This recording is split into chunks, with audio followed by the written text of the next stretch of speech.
And welcome to the fourth anniversary of NFT.com. Next, I'm focusing on NFTs and NFT gaming. I'm your host, Vicente. It's an absolute privilege and pleasure to be here with an amazing tonight. So I'm going to bring them in right now. We have Jose Martinez from Angelic. We have Jeremy from NFT 11, and we have Matthew Waits from Big Time. Welcome to all you guys. I'll do a very quick rundown of today, so we'll go through each one of your project and, of course, your self-introduction. And then I might have a couple of questions in the interim, and then we'll bring it to all the audience watching and do a live AMA. So let's just get straight stuck into it. Let's just do a quick test. Jose, can you hear me well? Are you okay? Yeah, I hear you a little bit bad, but I can understand what you're saying. Okay, and Jeremy, yeah, are you there? Yeah, I'm here. We hear you, but you're very, very robotic. I think your connections. Very yeah. robotic. Okay. Let you me sound see like a if I can do anything. Okay, let me see if I can do anything about that. Matthew, can you hear me? I can hear you. Same with the others. It's coming in quite robotic for me. Okay, I'll be the robot today, but look, let's get straight to it. Let's pass it to, I'll go with Jeremy first. Jeremy, why don't you introduce yourself and your project, NFT 11? Yes, I'd be happy to. Hi, everyone. My name is Jeremy, aka Jeremy the Crypto Sapien. I'm from NFT 11, head of communications, and very excited to be here. Thanks for having us.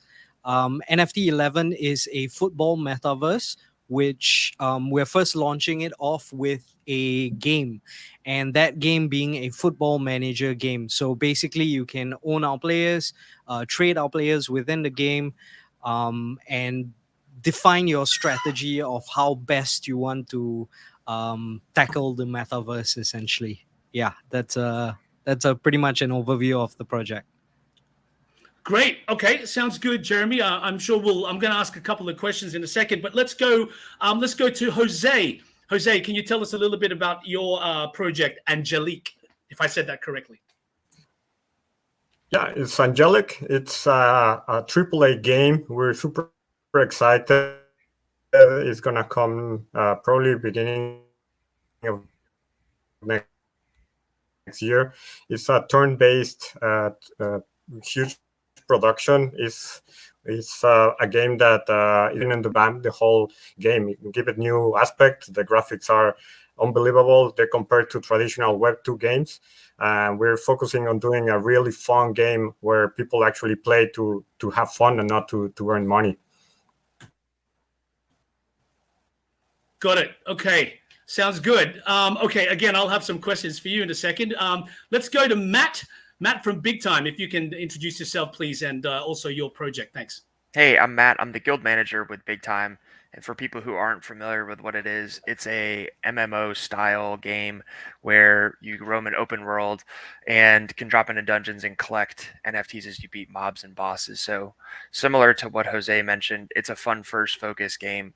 And we're in our alpha. We've been in the alpha for about 6 months. We've had thousands of players playing it for a while. We'll have our global launch sometime early next year. Great. Wonderful. Okay, look, all right, look, I'm going to ask a big question for each one of you guys. And, obviously we can answer. Again, I'll start with you, Jeremy. So my big question really is, and I think for a lot of the viewers out there, when we say NFTs, we obviously think blockchain, we also think metaverse. But to you, and for you, how would you define the metaverse and how is that integrating NFT and NFT gaming for you? Right. Yeah, I think that's an excellent question. To me, the metaverse is still quite loosely defined because it's a pretty new term that we're exploring, and I think it has a lot to do with the integration of a bit of the real world as well as the gaming world, or at least for NFT 11, because football is really big outside of the crypto space as well. And we want to incorporate a lot of that into our metaverse. So things like, providing real world utility, like we have stadium seats, for example. Down the line, we definitely want to look at integrating stadium seats into actual real life stadiums. We have been approached by a couple of big names, but the football world is very expensive, and to leap onto something like that is definitely something we want to do, but not right now, because like my two guys over here, yes, okay, Jose and Matt, we want to focus on developing a game that everyone can enjoy. That so yeah, it's game first, game focused, and we want to make sure that we are also able to compete on that level of traditional games, because there's football manager games out there, championship manager, and if we want to compete with these big players, then we got to focus on that game first, making sure that the graphics are top notch, gameplay is top notch. But back to metaverse. So one thing I think it's that real world integration, melding the two together. Definitely building more than just a game within the space. That's gonna be very, very important. And for us, we have the luxury of being a football metaverse, and a lot of the aspects of football is quite defined already, so we know what to bring into our metaverse as well. The other thing that's really important is now I want to leap ahead in 10 to 20 years time, and talk about being able to see managers battle it out in a VR space, sitting in your stadium seats virtually and looking at all these flashy graphics. If you haven't seen NFT 11's artwork, you'll notice that some of our football players have auras around them. If you check out our trailer, there's this activation of the aura that happens. So it's really cool particle effects that I definitely want to see, right in front of me someday.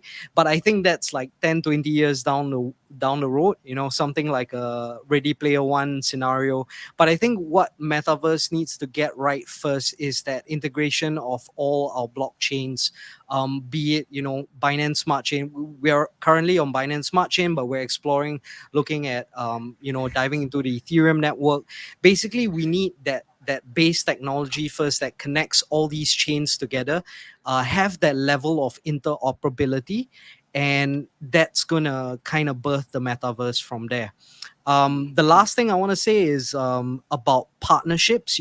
I think part of the metaverse is having NFT 11 players entering big time space, entering Angelic space, and being able to see your characters within all these different games. And that's definitely going to take a lot of time, but I think we're starting off slow with simple partnerships. So when GameFi projects come together and we can partner up with each other, have our NFTs moving into that space, or designing specific NFTs for each other's project, I think that's the basis of that metaverse explosion. And we got to start somewhere. We got to start slow. I think it's about taking the baby steps first, because metaverse is something really, really grand. So yeah, that's what I think Great. about the metaverse. Excellent, Jeremy. Well, you've answered all my questions for you, so I have no more. Okay. All right, that's good. Thank you very much, Jeremy. Okay, let's move to Jose. Jose, I think same question for you. What's the metaverse? How do you define the metaverse for you, and what's the future of NFT gaming? Well, I think it's quite it's not yet to be decided. It's up to us and working together to get there. I think right now people think Web3 automatically make money, and yeah, that's why it started. But same as internet, is gonna have thousands of users, and we are the ones that start discovering those users. And in our games, we're gonna start showing people the uses. For example, we use the Web3 not to play to earn. We use it to give back to the players. So, like, what we want is to integrate them into the game. So with things like DAO, where they have a voice, where they can give direction to the game, actually owning the assets. So I don't know if you're a gamer, any of you, you play and play and grind, and then at the end of the day, you don't own the asset. So the big producers are the ones keeping all the money and selling you microtransactions, and you're just playing and paying the money. And with Web3, we have the option to give this back to the players and give them the ownership and reward them for being a good player of us. And I think we have a big challenge because Web2 do not want to come here. They have a very solid, very winning formula to a giant leap, because right now they're very comfortable the way they do it. And I think they even lobby to say, oh, Web3 scam, stay out of there. So I think the future is definitely Web3. We're going to get there. We're just touching the surface right now. We're the pioneering games, trying to scratch the surface and trying to show what really can be done. And I'm sure in the future there's going to be even more things done and great things integrated. So the future is fantastic. I do not have an answer, but I'm super excited for it. Thank you, Jose. Yes, that's. I think we're all excited for sure. I'll pass the question now to Matt. Again, how do you define the metaverse, and how do we integrate? What's the future, should I say, of NFT gaming for you and your project? When I think of the metaverse, coming from a gaming perspective, I think of Ready Player One. That's ultimately, I think, the goal of where we think interoperability and gameplay and items can go for. And I like to think that whatever our project is doing, are we taking an incremental step in that right direction? I don't know if we're ever going to make the metaverse ourselves, but I think as long as we move the entire industry in that direction, I think we're making a positive contribution. The way I approached it was less of a metaverse focus and more of what problems do we solve for the player. And I would argue that the number one problem in Web 2 gaming is like what Jose mentioned, is that you don't own your items. Mm-hmm. I would say the number one problem in Web 3 gaming is lack of quality gameplay. And so we tried to address both of those things when we built Big Time, in that you own your items, they're on the blockchain, they're accessible to people with and without a crypto wallet. And then for Web 3, you can use cryptocurrency, you can use the blockchain, but it's a much more enjoyable experience than something that you were playing probably at the peak of 2021 and into 2022. So all that combined is what I think we did well at Big Time, and then what I increasingly see a lot of gaming studios doing in blockchain and Web3 games. Yep, absolutely. That's absolutely true, Matt. Thank you. Okay, look, I know my sound might still be robotic, but I will continue. Unfortunately, it's the tech issue. But look, I want to ask Jeremy. I want to go to you first. I have a question for you, Jeremy. And there's a lot of players out there and clubs, in the football field that are entering into these NFT releases, be it themselves or a club or let's say you go to club. I just want to ask, with all of these players coming into the NFT world, how does that affect your platform? Is it a positive or is it a negative for you?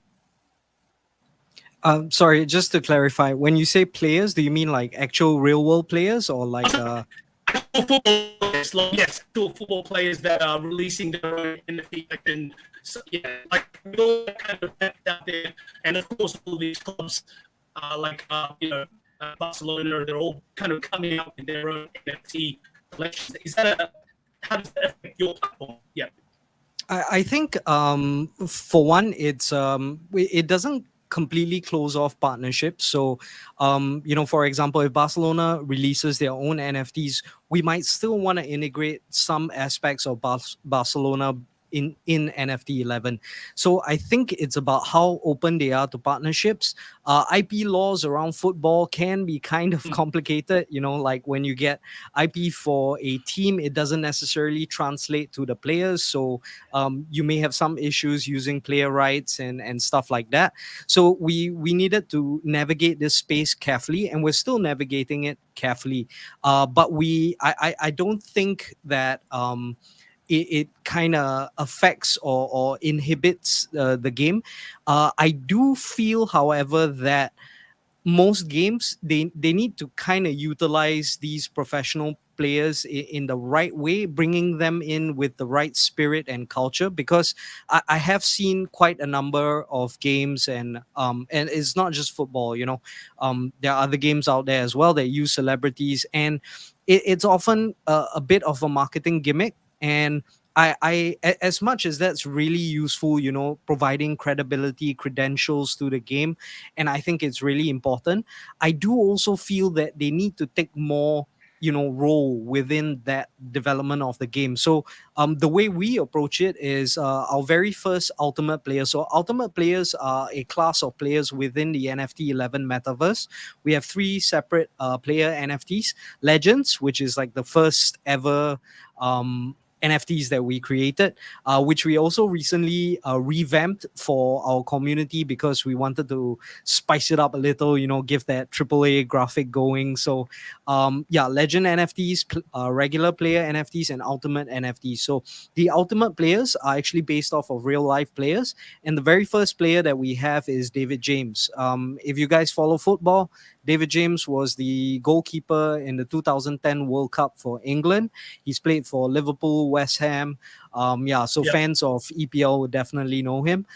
So when we were looking around at different players, communicating with them, David James really stood out because first of all, he's a gamer, which is it's perfect for a GameFi project. So that's definitely something I was down for.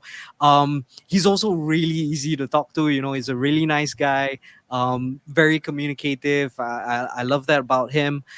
He's also, and I think this is one of the most important points, he has actual real world experience as a manager. So with blockchain technology, we've got to set ourselves apart with the other games. What is blockchain going to provide that traditional web 2 games can't provide? And I think that lies in the data with how blockchain and games integrate with blockchain. So for a game like Football Manager, you're going to want to strategize, heavily strategize, and we're making it a PvP style. It's not just PvE like traditional Football Manager and Championship Manager. So with PvP elements, you're going to want to go up against people and kind of spy into their strategy. And I found out from David that that's kind of how they do it in the real world as well. They want to make sure that they do their homework. Their research is extensive. They have pages and pages that even tell you if this player is coming in from the left flank, which foot he's going to kick the ball with, and stuff like that.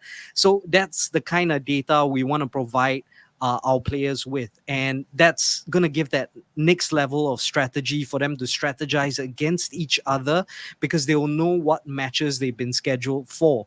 And I think that's going to be really important. And so you can see how just bringing in professional football players into the space is not just about marketing, credentials, credibility. It's a lot also about the game itself, what they can bring to that space to help us understand better. And so I'm for players coming into the space.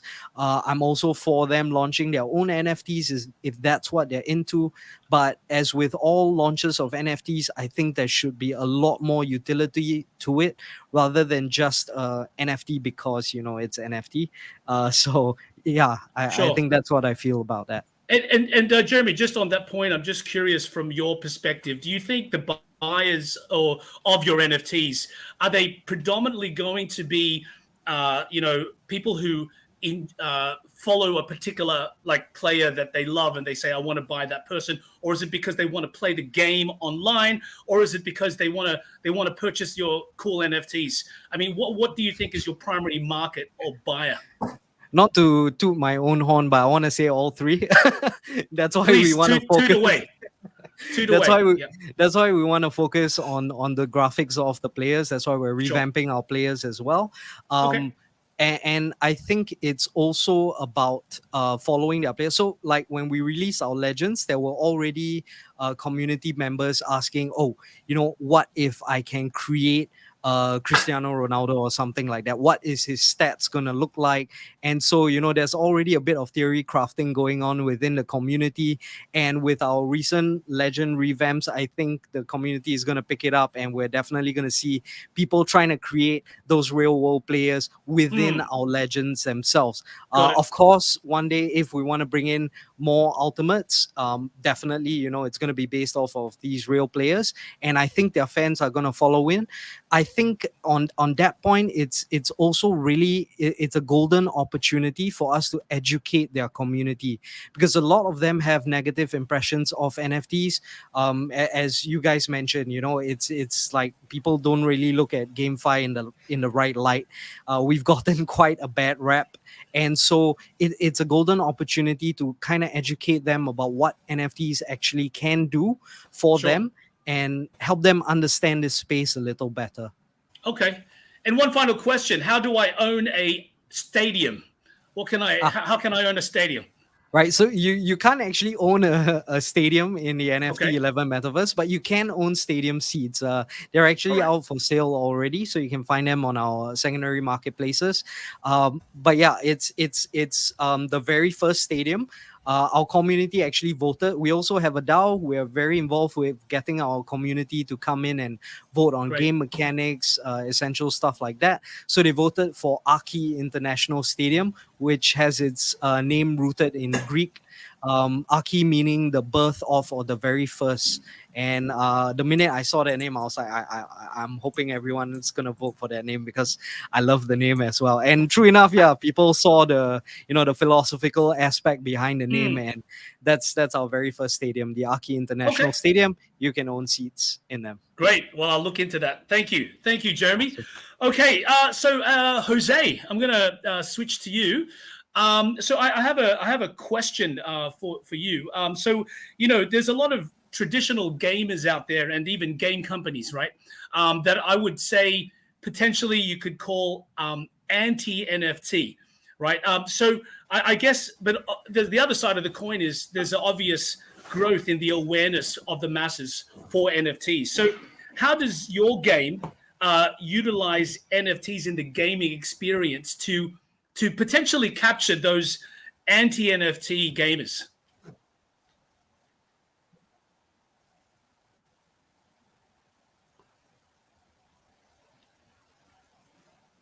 Jose, should I repeat that? No, could you repeat the question? I couldn't get it. Yes, sorry. Okay. Let me just maybe do the second part is, how does your game utilize NFTs in the gaming experience? So if I owned an NFT, how does that make me my experience in the game, as opposed to, as we were talking before, Web 2, I'm just playing. So what's the good thing about having an NFT in your game experience?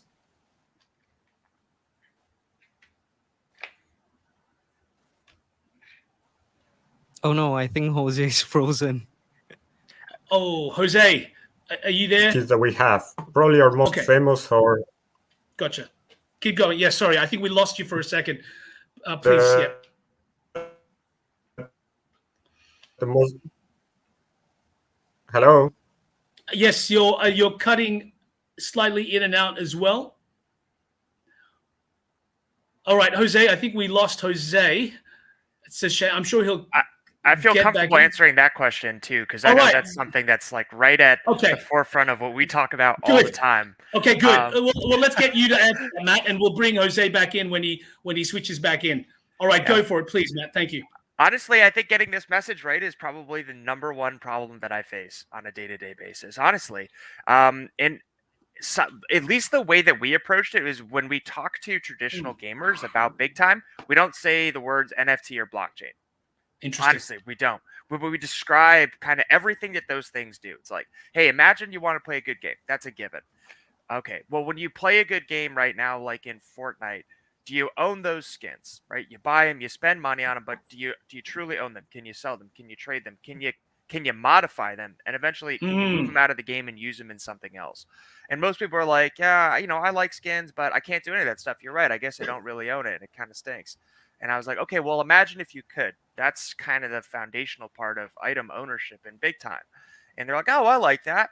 And then suddenly you kind of go through all the reasonings. It's like, okay, well, all you had to do was just say it's on blockchain, and it allows you to do those things. And I think that makes it a lot more palatable for a lot of people. The flip side is we had to make the blockchain portion optional, not a requirement. And it seems like a small step, but for games that have an NFT or blockchain requirement just to start playing, that's not that's a lot. That's a big jump for them because they don't want to go set up a wallet. They don't want to deposit it. So for us, we were like, all you got to do is register with connecting a Google account, and you're in the game, and you can even start finding NFTs through the unique take we took to wallets. But if you do want to move them outside the game or transact them on the marketplace, then you're going to need to do it. But at least you get that dopamine hit of finding an NFT and being like, wow, I really own this. Like I can do with this item whatever I want to do it. And all that stuff, just kind of using the deductive reasoning to be like, yeah, this is important. You should like this. I think is a pretty effective message right now for converting some of those people who may not be super supportive of NFTs. Right. I like how you basically said you don't even mention the word NFT, right? I think that's pretty smart. In one way, yeah. I guess if it works, it works, and then people start thinking, going, oh yeah, you're absolutely right. I think. But yeah, okay, great, good. Thank you, Matt, for that. Look, Jose, are you back? I just want to test. Can you hear me? Okay. I'm back. Yeah. Okay. Can you hear me? Okay. All right, Jose. Yes, perfectly. Look. So. Yes, go. So we have different kinds of NFTs. Okay. Sure. We have different kinds of NFTs, and depend which one, each one has a different utility. Probably our most famous would be the heroes, and we have different skins for this. But a very important thing is that we have to be very careful to make it not a pay-to-win game, because when you start creating different NFTs and then you have the legendary, what can I give this legendary to not make my game pay to win? So I want to benefit the legendary to be more exclusive, but I do not want to make the people who have money have an extra benefit. So we have to balance that. And at the same time, and I see it's nodding, and at the same time, we also want to keep a low entry barrier, low entry barrier is very important. If in Web3, especially during bull market, the prices are inaccessible. People want to join a game, but it's super hard. So it's juggling many things in the air. We have to ensure that the NFTs are great, that we have a great tokenomics for NFTs, that they have a utility, but on the other hand, they're not pay to win, so they're not too powerful. So we try to give utility inside the game and outside the game. So the legendary and the higher ranks would have a utility outside the game, so they don't become a pay to win. Also, we try to keep low entry, so our basic NFTs are quite accessible, and we're actually giving away the free NFTs in the beginning to start playing the game. So quite shortly, we're going to start a round where we're going to give 3 hero characters. So anybody who wants to try the game, they can use these characters. And if they want to buy more characters, people are more than welcome. So trying to juggle all these things is quite important. And what we are also doing is we're leveling the NFT. So you start with your character with level 0, and then you can the basic NFT can go to a level 10. So once it's maxed, once you've been playing and playing and playing, and your character is level 10, you can sell it to somebody who doesn't want to grind, or somebody who doesn't want to level up. Or if you're into game like a real player and you want to have a better character, you can buy a higher ranking, maybe we call them legendary or goddess or archangels. We have different layers. So you can buy another layer, which actually lets you play until level 20. So you burn that NFT, and then you would get another one that actually lets you grow further. So there's many aspects on how we do the NFTs to ensure that it's fair, ensure that the community enjoys playing the game, and especially if we have a player versus player, like Jeremy was saying earlier, it's important that not the person who has the best NFT is always going to win, because then the game is going to be super boring. So it's all about finding this balance and discovering what works and exploring a place that is completely unexplored. It's super exciting, and I think that's why we're all here and we're all nodding to all these things. It's because we try to do Good. the same things. Absolutely. All right, Jose, cool. Look, I have a question, Jose, for you regarding Angelic as well. I'm just slightly more from the story perspective. I mean, I was going through your website and stuff, and I'm just very curious. I mean, obviously, the graphics are amazing. I mean, the characters and definitely they really jump out. But from a story perspective, where did the inspiration come from? I'm a story kind of guy, and I love reading the stories. But where did that inspiration come from you guys? How did you develop that, and how long did it take to develop? Well, it came from our founder and director, which is Erkan, and he's a genius. I must say he has built this. He started doing this from passion. He started Angelic back in 2016. Like, he had the idea a long time ago, and in 2016 he actually, out of passion, out of finished work, he would start building. So they build an actual playable demo, a vertical slice that they use, and with his friends and without zero investment, they built this game, which was really good, to be honest. For Web3, it was an amazing game, and that was distributed to influencers and different people, and from there they got some funding. We got very good backers. We have Animoca, Pantera, and different backers. So now we're redeveloping. But coming back to the lore, it's a fundamental part of the game. It's you need to feel the characters. When you play, you need to have a story. You have to have a connection. And there's a very deep story behind the whole game. It's based in the future. It's sci-fi. It's a dark sci-fi. So it means that not everybody, the good guys are not good guys, and the bad guys are bad guys. So it's you start with a group of characters with actually one of them is just got reborn. The god is reborn, one of them, and one of your other characters is the person who killed you, and you have to work together. And then there's things like an infestation that's been going around different planets, and nobody can cure this infestation. And in the future, there's lots of corporations that have taken over, and there's each corporation has its own story and how this has an impact. And we have alliances, how people have joined, and there's the alliances that play a part, that they were fighting corporations, and some characters are part of one alliance or part of another. So the lore is super important. It's a whole IP that is how we tell the story and how our players will connect. In the beginning, we're gonna release a playable arena, which would not give our players much of the insight of this stage for the story. But after that, we're gonna release a vertical slide that is called Project Nexus, and it's the single player. When actually you start getting into story and you start feeling for the characters and their benefits and their strengths, because they all have very different personalities, and it's amazing. Like we're super excited to launch it. Yes. I read definitely some of the character backgrounds as well. Okay, good. Okay, thank you, Jose. Thank you for that explanation. I know it takes a long time to develop any good story, and really even musicals, they continue. They're always changing. I mean, that's the most creatives continue to look at Star Wars as well. As we all know, Star Wars, even already 20 years later, the director wanted to change a few scenes here and there. So it's never perfect from the eyes of the creator, and I think that's also a great thing, because you're constantly modifying, right, and building. Okay, look, I want to ask a question to Matt. With your NFTs, I'm just curious again with the development in terms of your design and the target market. I watched some of the videos at Big Time and some of the way that the characters move and that is and how did that kind of final direction and look and feel how was that decision made to move into that zone for this specific NFT project? So, I mean, there's a couple ways to approach it. I would say from the NFT perspective, the overwhelming desire was make it accessible, give it a large player base.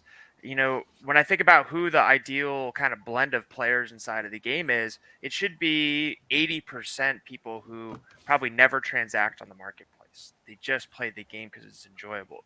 And when you say that out loud, particularly after 2021, some people look at you sideways and they're like, wait, what? Like, what do you mean people are just going to play your game for fun and not transact at all? But the idea was like, it's got to give you a larger player base that way. Because when you think about even Axie at its peak, it was several orders of magnitude away from even one of a moderate level MMO style games that was out there in mainstream media. So overcoming those barriers to entry was important. In terms of like the actual NFT side, we know people really like to own their appearance, to use skins, to use cosmetics. It's almost something that, again, doesn't make any sense when you say it out loud. It's like, hey, you can change your appearance, but it doesn't give you any in-game benefits. But we know people like that. It's about 50 to 60% of MMO players have at some point bought a cosmetic. So take advantage of what they were going to do anyways, and give them more ownership of it.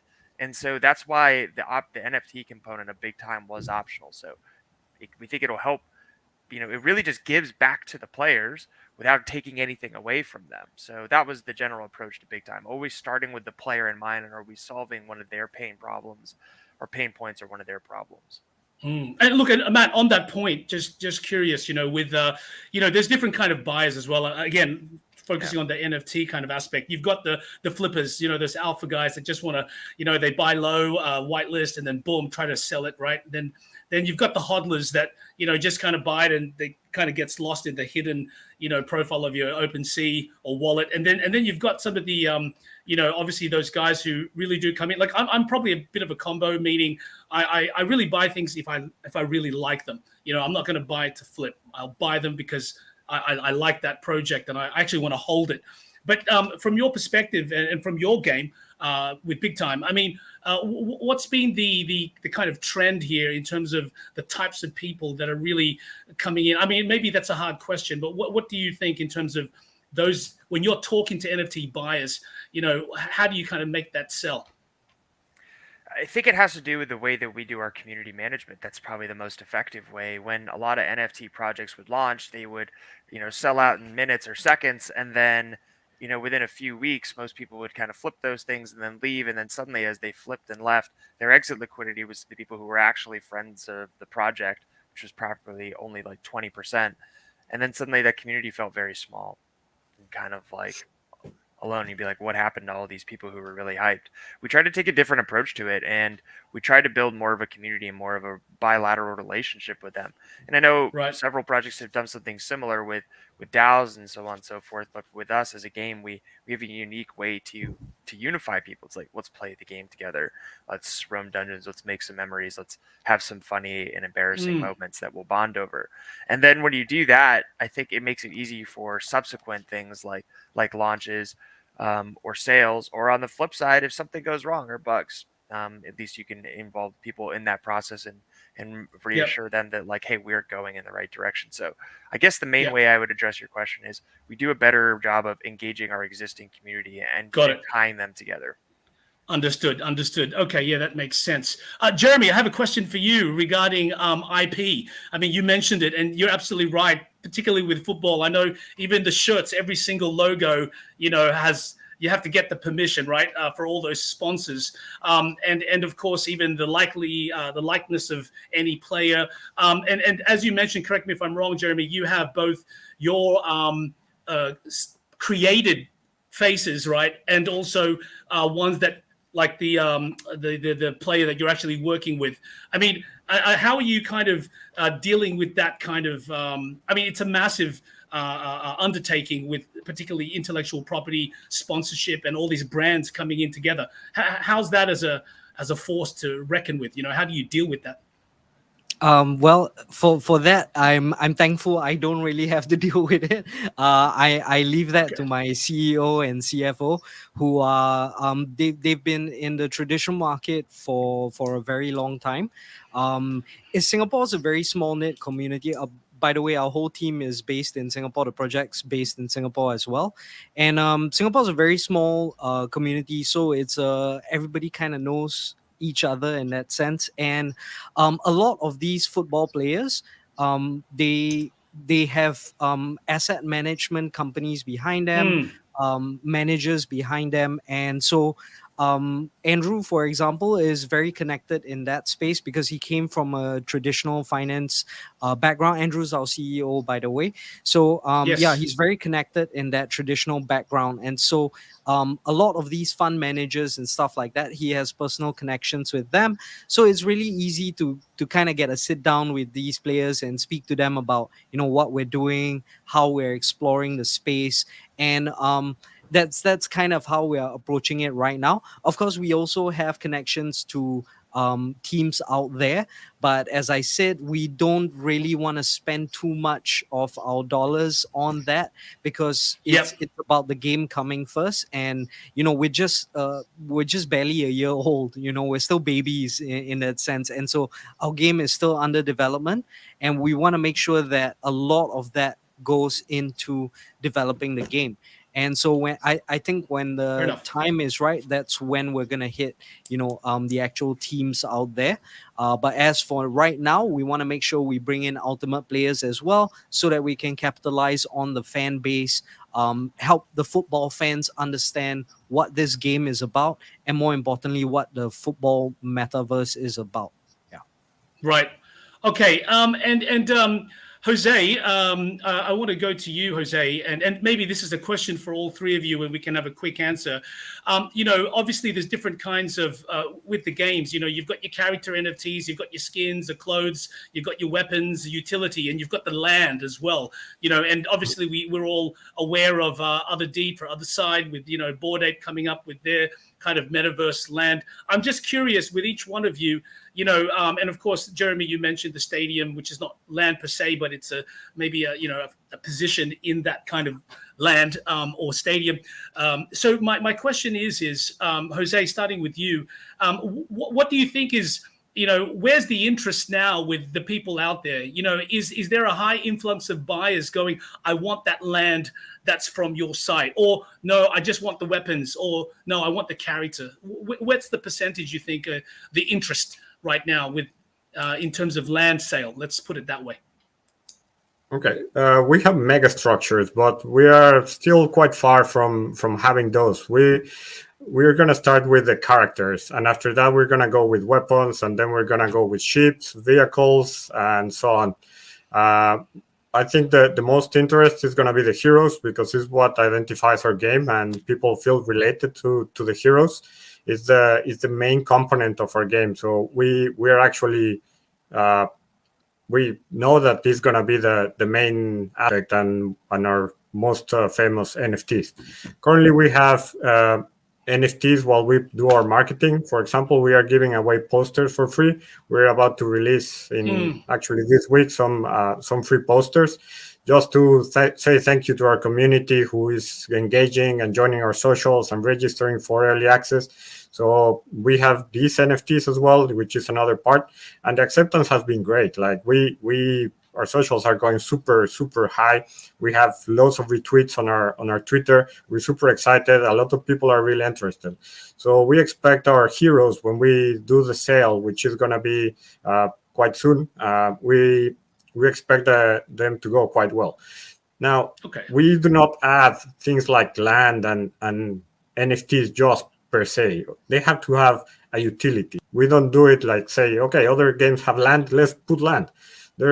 If it doesn't improve the game experience or improve the gamer experience, we don't do it. It's like we're not gonna put land because there's no point putting land. So we're gonna add things that make sense into the game. And even if everybody is doing something different, we're not gonna do it. We're just gonna add things as we go along that make sense and are Yes. gonna be appreciated.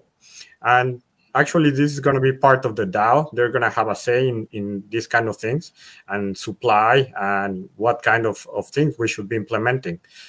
Because the last step is going to be doing the multiplayer, where it's actually the metaverse coming everything into effect. So over there, it's going to be a different ball game than where we are at the moment, but we are aware of that, and we're going to be progressing until up to that point. So to summarize the question, we do not know at the moment, but we know that the heroes are going to be great, and we're going to have different NFTs.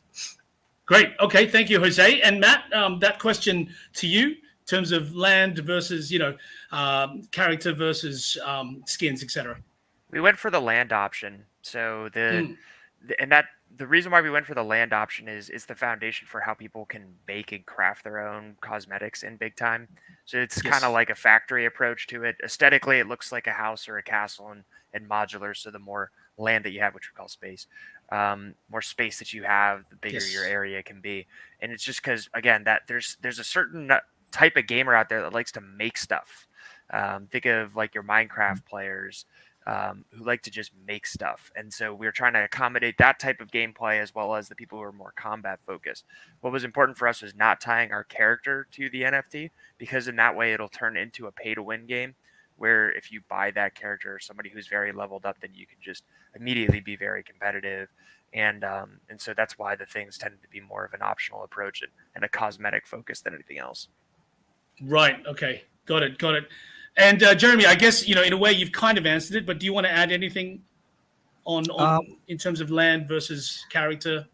Yeah, I think for us, what we wanted to do with our stadium seats was kind of give the initial investors in our game, our community members, because they're one of the more expensive NFTs that we put out for sale. And so we wanted to give them a little bit back. So it's actually quite integral to the mechanics of the game, as well as balancing the amount of players within the NFT 11 metaverse. So the way our stadium seats work is that you would stake a legend to scout for a regular player.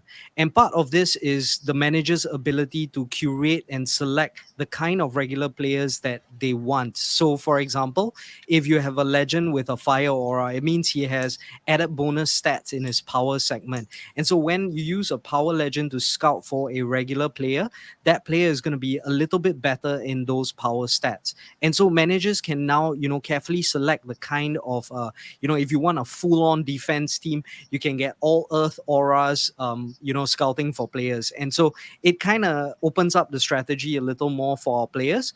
And seat owners are going to get 50% of those scouting fees, which are very cheap as well, because we know that it's 11 players, to play on a team. And we want to make sure that it's really affordable. And we are also going to do the free-to-play aspects to that as well. So that's kind of how our players interact with the stadium seats. I think the last thing will be providing the utility to the real world utility to those stadium seats, but that's definitely something down the line. Okay, got it. Okay, thank you, Jeremy.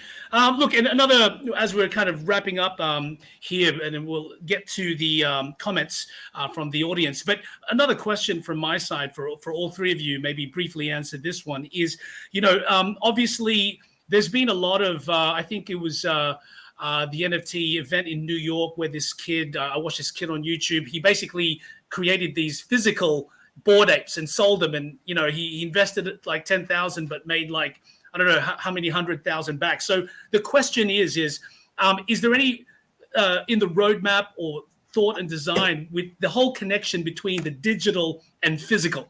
And I know even in paintings and digital artworks, there's a lot of this now in the back where some people don't want to buy the NFT if they can't have the real one as well. So just what's your opinion on, is there, I know we're talking about games here as well, but is there any kind of connection between any physical thing that I can own with my NFT? Jose, I'll go with you first.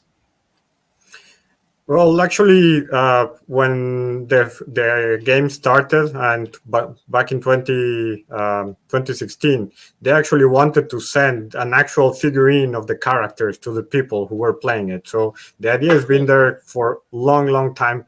And then the metaverse came and NFTs, and it's like, oh, let's use NFTs. It made things simpler.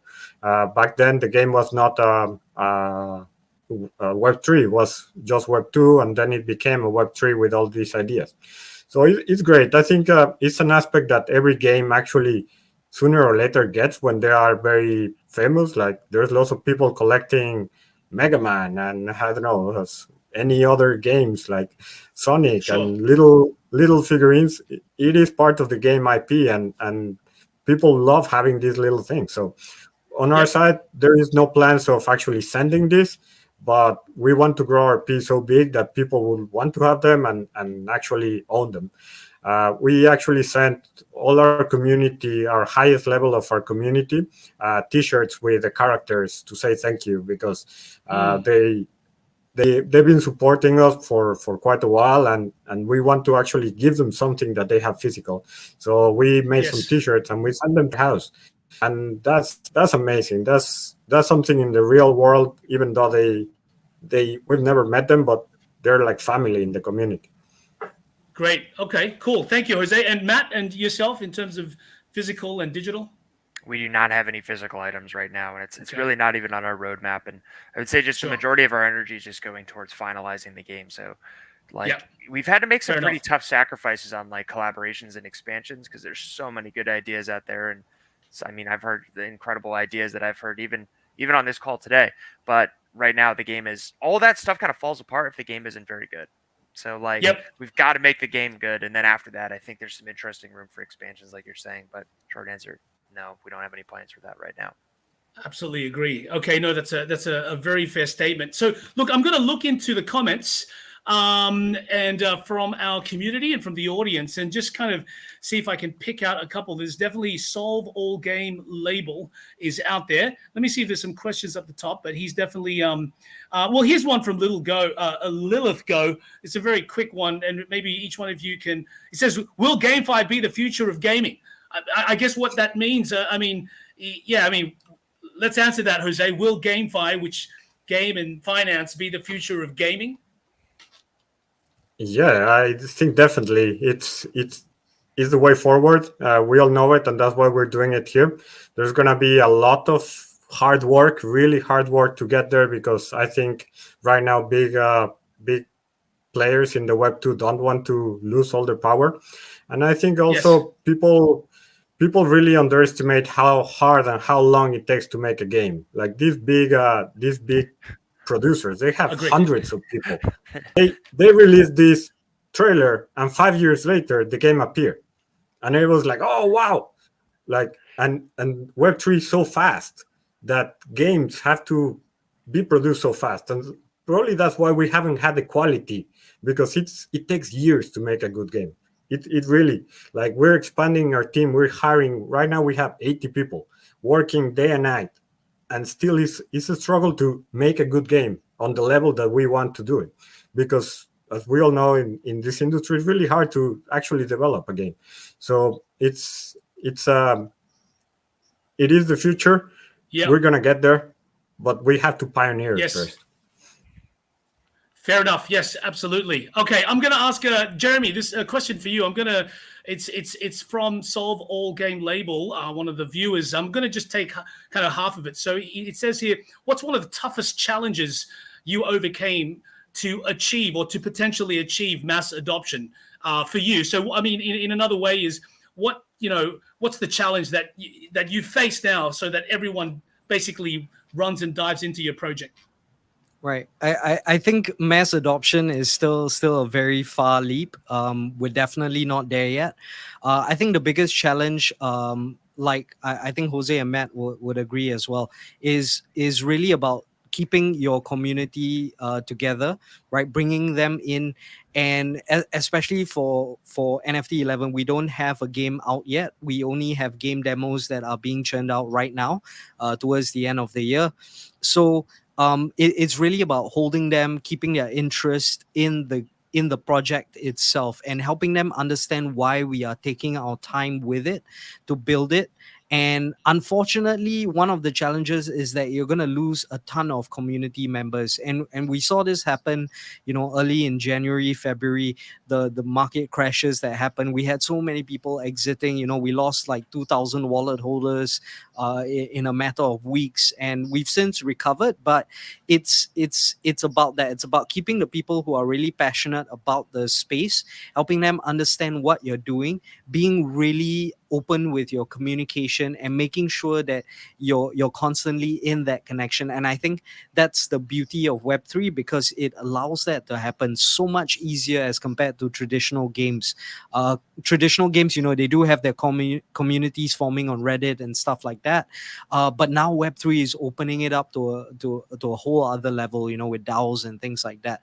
So yeah, I think the biggest challenge is about understanding your community, communicating with them, and making sure that they understand what you are doing. And yeah, I think then they'll be there to stay with you throughout the project.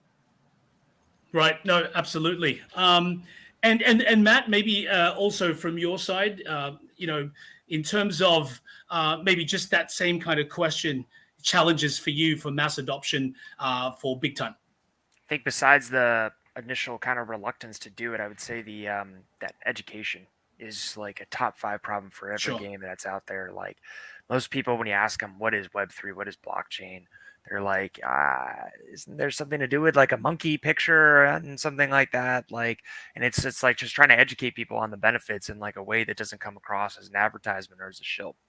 Yep. And that education kind of needs to move backwards. It's not so much educating the Web3 people; it's educating the people who don't want to join Web3. Yes. And being like, hey, there are benefits to this. There are upsides to this.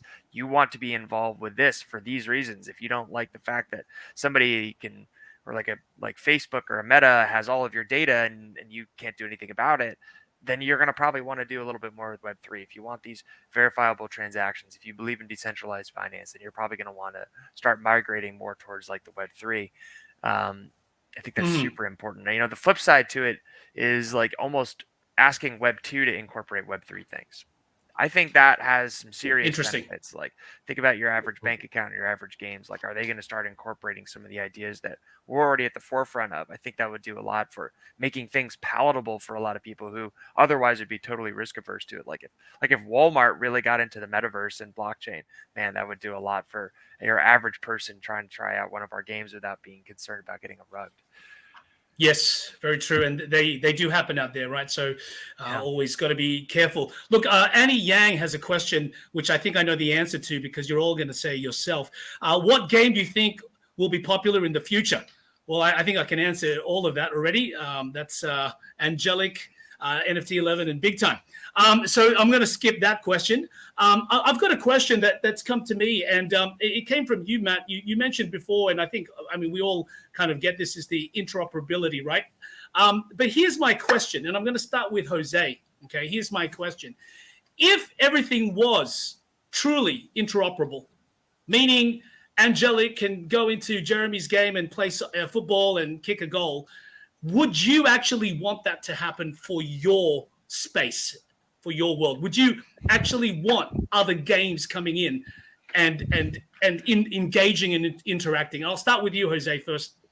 What's your thought? I think it would be amazing, but I think it would have to be restricted, because if not, it would be too crazy. Like you can bring, like, I don't know, your avatar could join, but when you play, you have to play with our characters. Like you wouldn't want our setting and suddenly have a s'mores in there. It would make no sense whatsoever, and it would lose a lot of value of the game because it just look bad. I think it's great to interact with each other, and it's fantastic, but we have to imagine that there would be some limitations. I think once these are defined and things still make sense, I think that it would be the way forward. Okay, good. Jeremy? I think it's gonna be a problem even for David James to save a football if it's gonna be kicked by Godzilla on the field. So yeah, I maybe not in those aspects, but I would definitely love to see our managers coming in with their own avatars from different games, because managers are a big part of the RPG element within NFT 11. So I think that's kind of where these games can integrate the RPG aspects, the more open world space. But when it comes to like actual football, I'm gonna kind of need to have 11 players who can, you know, fit on that field and play the game itself. So yeah, I think that's Sure. Well, what one of those characters, once they came in, I mean, what if they assume certain traits? You know, they have to start at a particular level. That could, you know, it could be Godzilla, but he's just got the level of a, you know, of an intermediate, right, or a beginner or whatever. You know, just a yeah. thought. I mean, Anyway, if we could shrink down Godzilla, that'd be perfect. Yeah, that'd be fine. I want to see him stamping every day. But okay, Matt, and question to you, same question. Would you want it to happen? Probably not. I mean, eventually, in one day. I mean, I'll be honest with you. I think most games that are like, "Hey, we're extremely interoperable," are I would question the legitimacy of that statement, because that means they're okay. They've either built a game where they're so confident, or a project they're so confident it's better than everybody else that they think people are going to bring other games or other assets into their game, and that's there's a healthy dose of hubris there. Or if they think that they're just ultimately promising something that may not work. So I get a little concerned, or raise an eyebrow when I hear interoperability is the main reason to do something. Having said that, I think within a somewhat more narrow sense of interoperability, within different types of games under perhaps the same studio, can go very far. And I know that's what we did, but that's not a super crazy like idea. It's like, hey, maybe a sword you can use in the World of Warcraft, you could also use in Big Time. I think that is a little bit easier. And then if it's within the same kind of company or overarching organization, it makes that interoperability so much easier without revealing all of your IP. Sure, absolutely.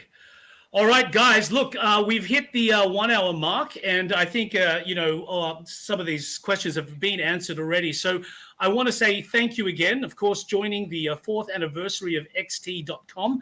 And of course, happy birthday to them. And I want to say thank you to Jose Martinez from Angelic, should I say, Jeremy from NFT 11, and of course, Matt from Big Time. Gentlemen, thank you very much for your time, and I look forward to hearing more on your projects and see you out there in the metaverse. Thank you for having us. Thank you. Thank you, guys. Okay, take care. Thank you. Bye-bye. Bye, everyone. Bye-bye.